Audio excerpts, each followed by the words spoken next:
Hi all, welcome back to my channel K2 style. இன்றைக்கி இந்த வீடியோவில் பார்த்தீங்கன்னா என்னோடய சிஸ்டர் ஸ்பெஷல் பிரியாணி அண்ட் அது கூட பார்த்தீங்கன்னா பிரிஞ்சால் கிரேவியும் எப்படி பண்ணுறதுன்னு சொல்லி தான் பார்க்க போகிறோம். லெட்ஸ் வாங்க பார்க்கலாம். ஸோ ஃபர்ஸ்ட் அதுக்கு பார்த்தீங்கன்னா ஒரு குக்கர் அடுப்பில் வச்சிடலாம்.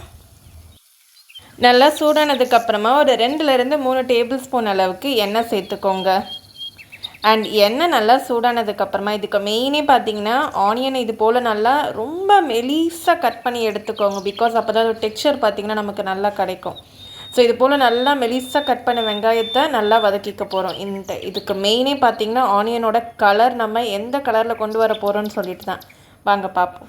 பிகாஸ் இந்த ஆனியனோட கலர் நமக்கு சேஞ்ச் ஆகி அதில் கொடுக்கக்கூடிய அந்த கலர் தான் பார்த்திங்கன்னா அந்த பிரியாணிலேயே நல்லா கலர்ஃபுல்லாக இருக்க போகுது. ஸோ இப்போ ஆனியனை நல்லா நம்ம வதக்கிக்கலாம். வதக்க பார்த்திங்கன்னா அதோட கலர் நமக்கு சேஞ்ச் ஆகிட்டே வரும். இன்னுமே பார்த்திங்கன்னா இதை நம்ம நல்லா வதக்க போகிறோம்.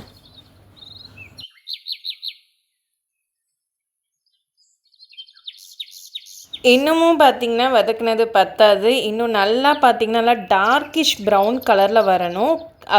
டொமேட்டோவையும் பாருங்களேன் எவ்வளோ நல்லா ஸ்லைஸாக கட் பண்ணி சேர்த்துக்கிறான்ட்டு. ஸோ இது போல் நல்லா வெங்காயம் டார்க்கிஷ் ப்ரௌன் கலரில் வந்ததுக்கப்புறமா தான் தக்காளியை சேர்த்துட்டு நம்ம தக்காளியும் நல்லா வதக்க போகிறோம்.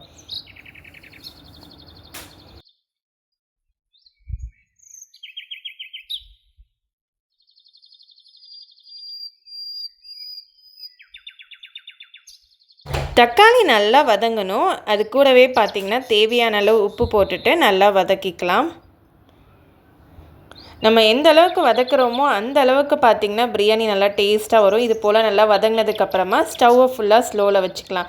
அது வரைக்கும் பார்த்திங்கன்னா ஸ்டவ் நல்லா நேராக வச்சு தான் நம்ம வதக்கணுமா, ஓகேவா? ஸோ இப்போ ஒரு மிக்சியில் பார்த்திங்கன்னா பிரிஞ்சி இலை அண்ட் தென் பட்டை கொஞ்சம் எக்ஸ்ட்ராவே சேர்த்துக்கலாம். அண்ட் அது கூடவே பார்த்திங்கன்னா கிராம்பு, ஏலக்காய், இது எல்லாத்தையும் மிக்சியில் போட்டு பவுடராக அரைச்சிக்கோங்க.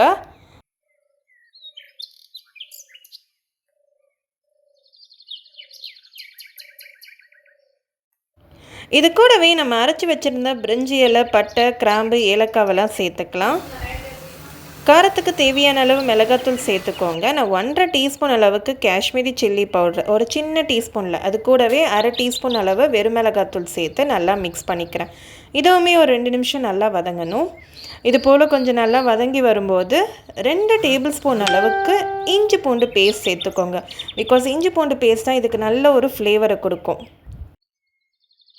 இதையும் ஒரு 2 நிமிஷம் நல்லா வதக்கினதுக்கப்புறமா பொடியாக கட் பண்ணி வச்சுருக்க புதினா இலையை சேர்த்துக்கலாம். சேர்த்துட்டு இதையும் ஒரு 2 நிமிஷம் நல்லா மிக்ஸ் பண்ணிக்கோங்க.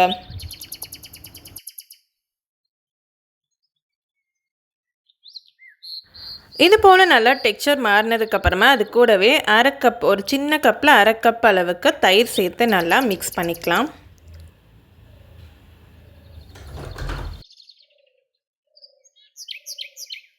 அது கூடவே சின்ன கப்பில் 1/2 கப் அளவுக்கு தேங்காய் பால் சேர்த்துட்டு நல்லா மிக்ஸ் பண்ணிக்கலாம். நல்லா மிக்ஸ் பண்ணதுக்கப்புறமா சின்னதாக கட் பண்ணி வச்சுருக்க பன்னீர் க்யூப்ஸை சேர்த்து நல்லா மிக்ஸ் பண்ணிக்கலாம். இதுவுமே ஒரு 2 நிமிஷம் நல்லா வதக்கிக்கலாம்.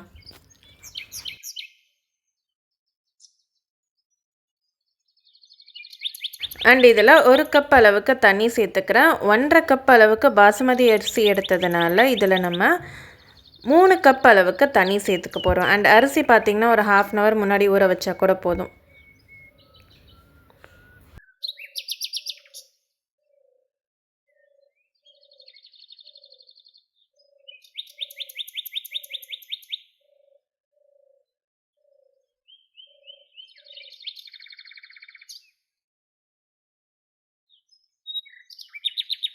நல்லா கொதித்து வரும்போது அரிசியை நம்ம சேர்த்துக்கலாம்.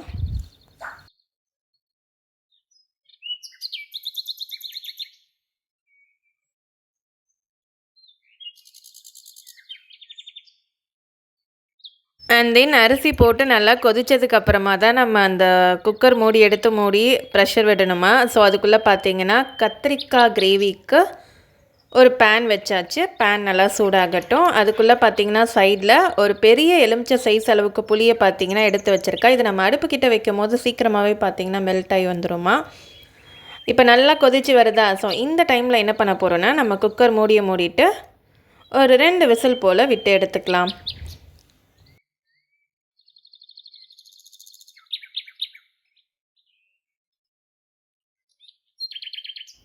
இப்போ பேனில் ஒரு 2 டேபிள் ஸ்பூன் அளவுக்கு எண்ணெய் சேர்த்துக்கோங்க. அண்ட் அது கூடவே மிளகு ஒரு டேபிள் ஸ்பூன் அளவுக்கு சேர்த்துக்கலாம்.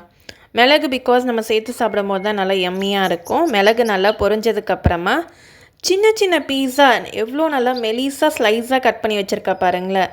இது போல் கட் பண்ணி வச்சுருக்க கத்திரிக்காவை இதில் சேர்த்து இந்த எண்ணெயில் நல்லா ஃப்ரை ஆகணும். அப்போ தான் இதோட டேஸ்ட்டு நல்லாயிருக்கும்.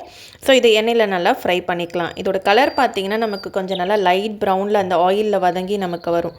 ஸோ அது போல் நமக்கு வரணும். அண்ட் தென் இது போல் கலர் மாறினதுக்கப்புறமா கொஞ்சமாக தேங்காவும் ஒரு பெரிய சைஸ் அளவுக்கு தக்காளியை நல்லா மிக்சியில் போட்டு அரைச்சிட்டு இது கூடவே சேர்த்து வதக்கிக்க போகிறோம். தக்காளியும் தேங்காவும் ஒன்றாவே போட்டு அரைச்சிக்கோங்க. அண்ட் இது கூடவே தேவையான அளவு உப்பு போட்டு நல்லா சாட்டே பண்ணி வதக்கிக்கலாம். காரத்துக்கு ஏற்ற மாதிரி மிளகாத்தூள் சேர்த்துக்கோங்க. நான் இதில் ஒரு 1.5 டீஸ்பூன் அளவுக்கு பார்த்தீங்கன்னா வெறும் மிளகாத்தூள் சேர்த்துருக்கேன். ஒரு சின்ன ஸ்பூனில் 1.5 டீஸ்பூன் அளவுக்கு. அண்ட் இதையுமே நல்லா நம்ம மிக்ஸ் பண்ணிக்கலாம்.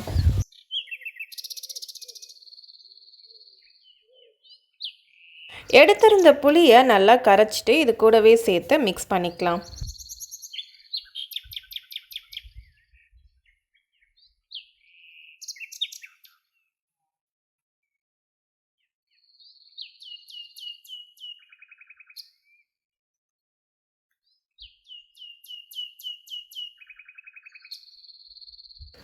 இது போல் நல்லா வதங்கணும். வறுத்து வச்சுருக்க வேர்க்கடலையை பார்த்திங்கன்னா நல்லா மிக்சியில் போட்டு பேஸ்ட்டாக அரைச்சி நம்ம சேர்த்துக்கலாம். இது கூடவே கொஞ்சம் தண்ணி கூட மிக்ஸ் பண்ணி சேர்த்துக்கோங்க.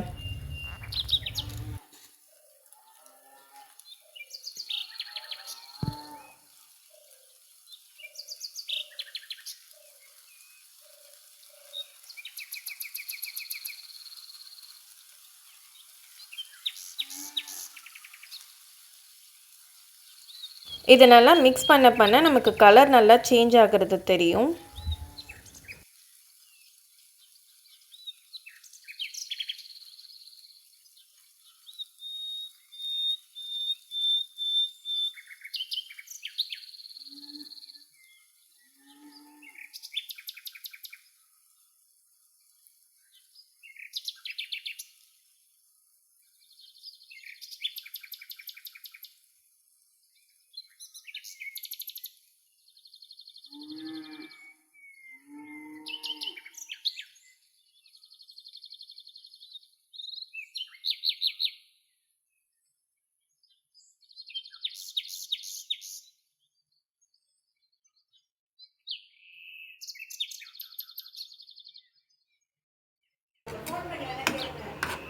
நல்லா கொதிச்சு வரும்போது ஸ்டவ்வை ஸ்லோ பண்ணிடலாம். குக்கர்லேயுமே பார்த்திங்கன்னா ப்ரெஷர் போட்டுட்டு ஒரு 2 விசில் விட்டு நம்ம எடுத்துக்கலாம். அவ்வளோதான், நல்லா யம்மியான பன்னீர் பிரியாணி பார்த்திங்கன்னா ரெடி ஆகிடுச்சு. இது ஜஸ்ட் நான் உங்களுக்கு எடுத்து காட்டுறேன் பாருங்களேன். அதோட கலராக இருக்கட்டும், டெக்ஸ்சராக இருக்கட்டும், எவ்வளோ நல்லா சூப்பராக இருக்குதுன்னு சொல்லிட்டு ஸ்மெல்லுமே பார்த்திங்கன்னா நல்லா சூப்பராகவே வருது. ஓகே, இதை காட்டுறேன் பாருங்களேன். வாவ், சூப்பராக இருக்குல்ல, பார்க்கும்போதே யம்மியாக இருக்குது. இதோட டேஸ்ட்டுமே பார்த்திங்கன்னா நல்லா யம்மியாக இருக்கும். அண்ட் மெயினாக இதுக்கு வந்த கலருக்கான ரீசனே அந்த ஆனியனை நம்ம வதக்குறோம். எந்த அளவுக்கு வதக்குறோமோ அதுக்கேற்ற மாதிரி நமக்கு கலரிஷ் கிடைக்கும். பட் ரொம்ப அதுக்குன்னு தீய விட்டுட்டிங்கன்னா நமக்கு அதோட பிட்டரான ஒரு டேஸ்ட்டுமே நமக்கு வந்துடும். ஸோ அவ்வளோதான், பன்னீர் பிரியாணி பார்த்திங்கன்னா ரெடி ஆகிடுச்சு.